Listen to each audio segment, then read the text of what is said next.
Assalamu alaikum. To continue our lecture series on the group theory, in this lecture we discuss what is a Callan-4 group. In previous lecture we discussed what is a group of Patanian, its order, its element order, its inverse, everything in one lecture. Similarly, आज के lecture में भी हम लोग discuss करेंगे Callan-4 group, its element order, its elements order, inverse is group order, its ability or not, everything. ठीक है, अब कैलन स्टार्ट करते हैं अपना आज का लेक्चर के Callan-4 ग्रुप क्या है। एक्चुअली कैलन जो है वो एक जर्मन मैथमेटिशियन था, ठीक है, और उसका नाम पूरा फेलिक्स कैलन था, ठीक है। उसी के नाम पर इसका ग्रुप का नाम रखा गया है, ठीक है, Callan-4 ग्रुप। Callan-4 ग्रुप को इस तरीके से भी लिखा जाता है, ठीक है, यानी इसमें 4 एलिमेंट्स होते हैं, ई, ए, बी और ए बी, ठीक है, उसको इस तरीके से भी डिफाइन किया जाता है, ठीक है, यानी ए बी, ए का स्क्वायर और बी का स्क्वायर और ए बी का whole square is equal to E, यानी ए के स्क्वायर पे भी हमें आइडेंटिटी मिलती है, बी के स्क्वायर पे भी आइडेंटिटी मिलती है और ए बी के स्क्वायर पे भी आइडेंटिटी मिलती है, ठीक है। तो हम इसका पहले चेक कर लेते हैं Callan-4 ग्रुप क्या वाकई ग्रुप है या नहीं है, यानी हम इसका कैले टेबल पहले बना लेते हैं, ठीक है, फिर one by one all discussion करते हैं, ठीक है। हम इसका जो इसका कैलिस टेबल है, ठीक है, कैलिस टेबल बनाते हैं इसका।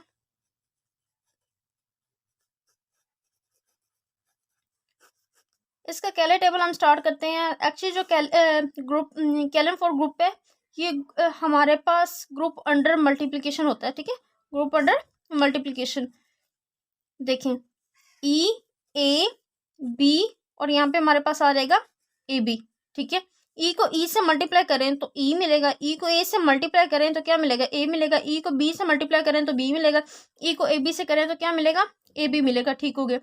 ए को ई से करें मल्टीप्लाई तो हमें वो एलिमेंट मिल जाएगा, क्योंकि ग्रुप की आइडेंटिटी हमारे पास क्या है, ई है। ए को ए से मल्टीप्लाई करेंगे तो क्या मिलेगा, अभी हमने पढ़ा है कि ए का स्क्वायर पे हमें क्या मिलती है, आइडेंटिटी मिलती है, ए के स्क्वायर पे हमें क्या मिलती है, आइडेंटिटी मिलती है, ठीक है। इसी तरह यहाँ पे आइडेंटिटी, अब ए को बी से करेंगे तो क्या मिल जाएगा, ए बी। अब ए को ए बी से करें तो क्या मिलेगा, देखें ए को ए बी से करें तो क्या मिलेगा, ए का स्क्वायर और साथ में क्या आ जाएगा बी, और ए का स्क्वायर हमें पता है आइडेंटिटी है, तो हमारे पास क्या आ जाएगा, बी आ जाएगा, ठीक है, हमारे पास क्या आ जाएगा, बी आ जाएगा, ठीक है। तो यहाँ पे हमारे पास आ गया बी, बी को ई से करेंगे तो बी आ जाएगा, बी को ए से करेंगे तो क्या आएगा। अब हमें ये नहीं पता कि बी ए क्या है, बी ए क्या है, क्योंकि बी ए तो यहाँ का एलिमेंट नहीं है ना, क्योंकि ग्रुप के तो ये 4 एलिमेंट्स हैं, ठीक है। हम देखें, हम इसको फाइंड कर लेते हैं। हमें पता है कि ए बी का होल स्क्वायर किसके इक्वल है, आइडेंटिटी के इक्वल है, ठीक है। तो क्या मैं इसको लिख सकती हूँ ए बी कि नहीं लिख सकती, लिख सकती हूँ ना, ठीक है। अब ये चीज़ें देखते जाएं, ठीक है। ए बी हमारे पास क्या आ जाएगा, इसको मैं ऐसे लिख सकती हूँ ए बी का होल इनवर्स, ठीक है। और हमें पता है कि जैसे हम इनवर्स ओपन करते हैं तो हमारे पास ये चीज़ आ जाती है ए बी, ठीक है, हमें पता है, ठीक है, क्योंकि हमने पढ़ा हुआ है कि ए बी का होल इनवर्स किसके इक्वल होता है, बी के इनवर्स और ए के इनवर्स के इक्वल होता है, ठीक है। सिमिलरली हमने ये काम किया। अब हमें ये भी पता है कि ए का स्क्वायर किसके इक्वल है, आइडेंटिटी के इक्वल है, तो इसका मतलब है कि ए इज इक्वल टू ए का इनवर्स, हमें पता है ये बात, ठीक है। ए किसके इक्वल है, ए के इनवर्स के इक्वल है। इसी तरह बी का स्क्वायर हमारे पास क्या है, आइडेंटिटी के इक्वल है, तो बी किसके इक्वल होगा, बी के इनवर्स के इक्वल होगा। तो यहाँ पे हमारे पास क्या आ जाएगा, बी ए आ जाएगा, यानी ए बी किसके इक्वल है, बी ए के। तो यहाँ पे हमारे पास क्या आ जाएगा, ए बी आ जाएगा। बी को बी से मल्टीप्लाई करेंगे तो आइडेंटिटी आ रहेगी, बी को ए बी से करेंगे, देखें बी को ए बी से करें, बी को ए बी के साथ मल्टीप्लाई करें तो क्या आ जाएगा, देखें अभी हमने पढ़ा है कि ए बी किसके इक्वल है, बी ए के इक्वल है, अभी हमने पढ़ा है, तो बी का स्क्वायर और ए आ जाएगा, ठीक है। और हमारे पास ये बी का स्क्वायर आइडेंटिटी के इक्वल है तो ए आ जाएगा, ठीक है, ए आ गया। अब ए बी को आइडेंटिटी से मल्टीप्लाई करें तो ए बी है, ए बी को ए से मल्टीप्लाई करेंगे तो अभी हमने फाइंड किया बी आएगा, ए बी को बी से करेंगे तो ए आ जाएगा, और ए बी को ए बी से करेंगे तो आइडेंटिटी आ रहेगी। और ये हमारे पास क्या है, कैले टेबल बन गया, ठीक है। अब देखिए ये कैले टेबल हमारे पास बन गया और ये इस ग्रुप की आइडेंटिटी है, ठीक है। अब हमें ग्रुप चेक करने के लिए हमारे पास पहले प्रॉपर्टी क्या होती है, क्लियर प्रॉपर्टी होती है। और क्लियर प्रॉपर्टी हमें पता है क्या कहती है कि आप, यानी क्लियर प्रॉपर्टी हमें कहती है, देखें कि आप अगर हमारे पास ग्रुप अंडर मल्टीप्लिकेशन में हो, ठीक है, तो आप 2 एलिमेंट उस ग्रुप में से लेते हैं, ठीक है, और उस ग्रुप को मल्टीप्लाई करें तो रिजल्टेंट जो आंसर आपके पास आता है G3 वो किस में बिलोंग करना चाहिए, यानी वो सेट में बिलोंग करना चाहिए। देन उस सेट पे वो क्लियर प्रॉपर्टी होल्ड करती है। देखें हमारे पास जो इतना मैट्रिक्स बना है, ठीक है, ये जो इतना मैट्रिक्स बना है, क्या इसमें आपको कोई ऐसा एलिमेंट मिला है जो इन 4 के अलावा वही एलिमेंट क्लियर प्रॉपर्टी होल्ड करिए। एसोसिएटिव भी इसमें होल्ड कर देती है, और आइडेंटिटी इस ग्रुप की ये है। अब एलिमेंट का इनवर्स फाइंड करना है। देखें ई को हमने किससे मल्टीप्लाई किया तो हमें आइडेंटिटी मिली, तो ई का इनवर्स ई हो गया, आइडेंटिटी का इनवर्स आइडेंटिटी हो गया। इधर गए कब आइडेंटिटी मिली, ठीक है। इनवर्स भी मैंने आपको लास्ट लेक्चर में भी समझाया था कि किस तरीके से फाइंड किया जाता है। देखें अभी हम लोगों ने इनवर्स कैसे किया, यानी एक एलिमेंट इनवर्स के लिए हम लोगों ने पढ़ा था कि आप एक एलिमेंट लेते हैं किसी सेट में से, ठीक है। उसके लिए ए इनवर्स इस तरीके से एग्जिस्ट करना चाहिए कि आप ए के इनवर्स से मल्टीप्लाई करें ना तो हमें उस ग्रुप की आइडेंटिटी मिलनी चाहिए। तो देखें यहाँ पे ए को मैंने किससे मल्टीप्लाई किया तो मुझे उस ग्रुप की आइडेंटिटी मिली, ए को ए से मल्टीप्लाई किया, यानी देखें हमारे पास जो ए का इनवर्स है वो क्या है, ए, यह भी हमने यहाँ पे निकाला भी था, ए किसकी इक्वल है, ए के इनवर्स की इक्वल है, ठीक है। तो हमें उस ग्रुप की आइडेंटिटी मिली। बी का इनवर्स क्या है, बी है, क्योंकि हमें आइडेंटिटी कब मिली, जब बी को बी से मल्टीप्लाई किया तो हमें आइडेंटिटी मिली। हम इनवर्स की बात कर रहे हैं, ठीक है। इसी तरह ए बी में आइडेंटिटी कब मिली, जब इसको मल्टीप्लाई किया ए बी से, तो ए बी का इनवर्स क्या आ गया, ए बी आ गया। और हमें पता भी है ये ग्रुप में ये हमें डिफाइंड है, ये हमारे पास क्या है, ये डिफाइन है, ठीक है। ये हम लोगों ने डिफाइन कर लिया है कि पहले ही ग्रुप में ये डिफाइन है कि ए के स्क्वायर बी के स्क्वायर और ए बी के होल स्क्वायर पे हमें आइडेंटिटी मिलती है, ठीक है। यहाँ से तो हमें यहाँ क्लियर हो गया कि हमारे पास क्या ग्रुप है, ठीक है। अब हमने डिस्कस करना है कि ऑर्डर हमारे पास क्या है, ठीक है। ऑर्डर ऑफ K4 हमारे पास कितना है, order of that group is called the number of the element in that group which is equal to 4। तो ऑर्डर ऑफ K4 हमारे पास कितना आ गया, ये 4 आ गया, ठीक है।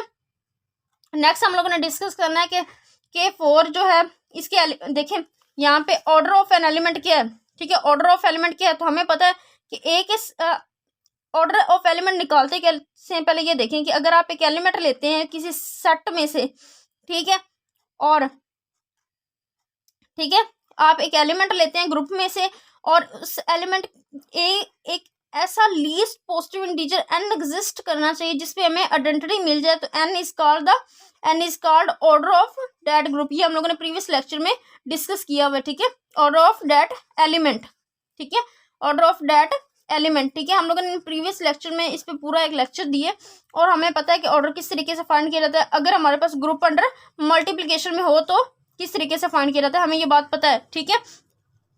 अब हम लोगों ने यहाँ पे देखा कि हमारे पास क्या है, ग्रुप अंडर मल्टीप्लीकेशन में है, ये क्या है, ग्रुप अंडर मल्टीप्लीकेशन में है, ठीक है। तो अब देखिए हमने इसके एलिमेंट के क्या फाइंड करना है, ऑर्डर फाइंड करना है। तो हमें ए के स्क्वायर पे आइडेंटिटी मिली क्योंकि ग्रुप हम लोगों ने डिफाइन कर लिया। इस तरह बी के स्क्वायर पे आइडेंटिटी मिली, इसी तरह ए बी के स्क्वायर पे आइडेंटिटी मिली, और आइडेंटिटी किस पे मिली, ए पे मिली। यानी ऑर्डर ऑफ आइडेंटिटी हमारे पास कितना 1 है, ऑर्डर ऑफ ए हमारे पास कितना है 2 है, ऑर्डर ऑफ बी हमारे पास कितना है 2 है, order of A B is equal to 2 है। यहाँ पे मैं आपको एक रिजल्ट बताती हूँ, देखें रिजल्ट आपने याद रखना है।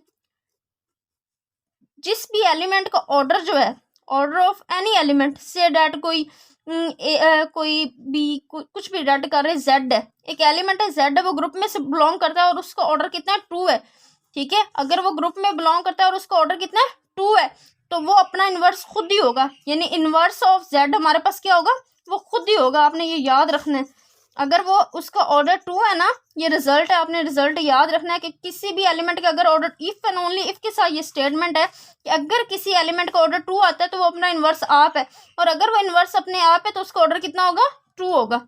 ये आपने रिजल्ट याद रखना है, ठीक है।